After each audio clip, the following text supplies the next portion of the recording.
153 বছর আগের সেই প্রাচীন সময় থেকে আজও পর্যন্ত রাঙ্গামাটির কোলে বয়ে চলেছে এক পবিত্র শক্তির গল্প, শ্রী শ্রী রক্ষাকালী মন্দির।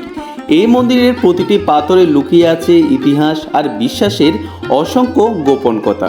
আজ আমি আপনাদের সেই ঐতিহাসিক স্থানে নিয়ে যাব, যেখানে আধ্যাত্মিকতা আর ঐতিহ্য হাত ধরেই পাশাপাশি চলে। যদি আপনি সত্যিকারের ঐতিহ্য ও মনোমুগ্ধকর ভ্রমণ দেখতে চান, এখনই সাবস্ক্রাইব করুন আমাদের চ্যানেল এবং আমাদের সঙ্গে থাকুন।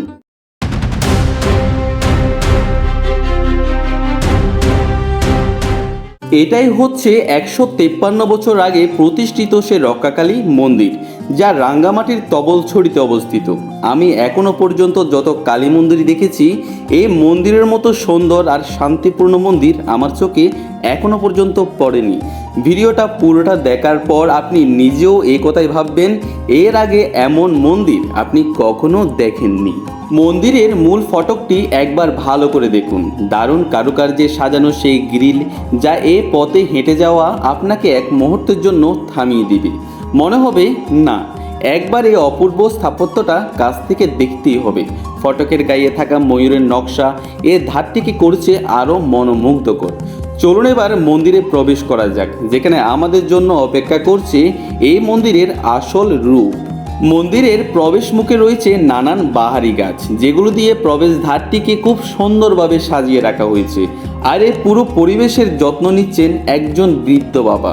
মায়ের প্রতি তার যে অটুট ভক্তি, তা না হলে এই বয়সেও এমন শ্রম আর নিষ্ঠা দিয়ে কাজ করা কারো পক্ষে সম্ভব হতো না।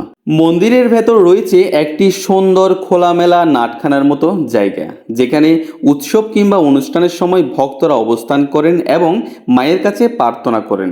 তবে সেই স্থান থেকে যখন আপনি মন্দিরের ডান পাশে তাকাবেন, তখনই ধরা দেয় এই মন্দিরের আসল সৌন্দর্য, যা আপনাকে এক টানে কাছে টেনে নিয়ে যাবে নিঃসন্দেহে। মন্দিরের ডান পাশে রয়েছে 4টি বিশাল ও দৃষ্টিনন্দন কারুকার্যের বিগ্রহ, যেখানে আছেন ভগবান বিষ্ণু, শিব, পার্বতী ও গণেশ, এরপর রামকৃষ্ণ ও মা কালী এবং সর্বশেষে দেবাদিদেব মহাদেব। এই বিগ্রহগুলোকে যখন একেবারে সামনে থেকে দেখবেন, তখন বোঝা যাবে এগুলো সাধারণ নয়, একেবারে ব্যতিক্রমী। এখানে বিগ্রহগুলোকে রাখা হয়েছে এমনভাবে যেন তারা শূন্যে ভাসছে, যা যে কাউকে মুগ্ধ করবেই করবে। আপনি দেখতেই পাচ্ছেন, প্রতিটি বিগ্রহ যেন সত্যি ভেসে আছে বাতাসে। আমি যতক্ষণ এই মন্দিরে ছিলাম, তার বেশিরভাগ সময় এই সৌন্দর্যটাই দেখেই কাটিয়ে দিয়েছিলাম।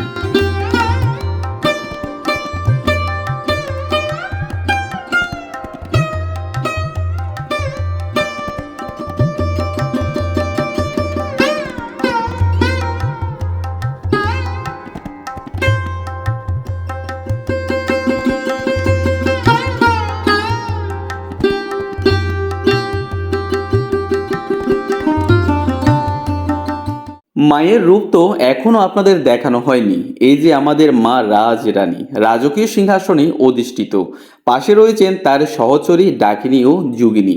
কালী তো মায়ের উগ্র রূপ, কিন্তু এখানে মাকে যতবার দেখছিলাম, ততবারই মনটা শান্তিতে ভরে যাচ্ছিল। মনে হচ্ছিল যেন তিনি কোনো তেজস্বিনী রানী নন, বরং একজন মাতৃ স্নেহময়ী দেবী, যার চরণে এলেই মনের সব অশান্তি মিলিয়ে যায় নিমেষেই। গর্ভগৃহে রাখা আছে একটি ছোট আসন, যেখানে প্রতি রাতে মা রূপান্তরিত হন নিদ্রা দেবী রূপে। কারণ মায়ের আরেক রূপে হচ্ছে নিদ্রা দেবী, যিনি রাত্রিকালীন বিশ্রামের প্রতীক। মায়ের পুরো শরীর জুড়ে রয়েছে অপূর্ব স্বর্ণ অলঙ্কার, কপালে শোভা পাচ্ছে এক উজ্জ্বল তিলক, হাতে রয়েছে ত্রিশূল ও কৃপাণ, এবং চোখে যেন এক আধ্যাত্মিক মাধুর্য, কঠিন অথচ কোমল। এই অলঙ্কার ও রূপশোভা মিলিয়ে মা যেন সত্যি এক রাজরানী, যিনি একাধারে শক্তি, স্নেহ আর শুদ্ধতার প্রতীক। যেখানে শিব সেখানেই কালী, এটাই চিরন্তন সত্য। এই মন্দিরেও তার কোনো ব্যতিক্রম নেই। মায়ের পাশে প্রতিষ্ঠিত আছেন দেবাদিদেব মহাদেব, তবে এখানে তিনি মূর্তির রূপে নন, শিবলিঙ্গ রূপে। শিবলিঙ্গের পাশে স্থির হয়ে বসে আছেন প্রভুর অনুগত বাহন নন্দীজি, যিনি শ্রদ্ধায় ও ধ্যানে নিমগ্ন থাকেন সর্বদা। শিবলিঙ্গের এক পাশে শান্তভাবে জ্বলছে একটি প্রদীপ, আর অন্য পাশে দাঁড়িয়ে আছে মহাদেবের পবিত্র ত্রিশূল। পুরো পরিবেশটিকে যেন এক নিঃশব্দ শক্তির স্পন্দন কাজ করে। আপনি চাইলে কিছু বলতে পারবেন না, কারণ মনে হবে সময় এখানে থেমে গেছে, আর আপনি দাঁড়িয়ে আছেন এক গভীর আধ্যাত্মিক তরঙ্গে। মন্দিরের প্রতিটি স্তম্ভ, দেয়াল আর ছাদের কারুকার্যে যেন ভক্তি আর শিল্প একসাথে মিশে আছে।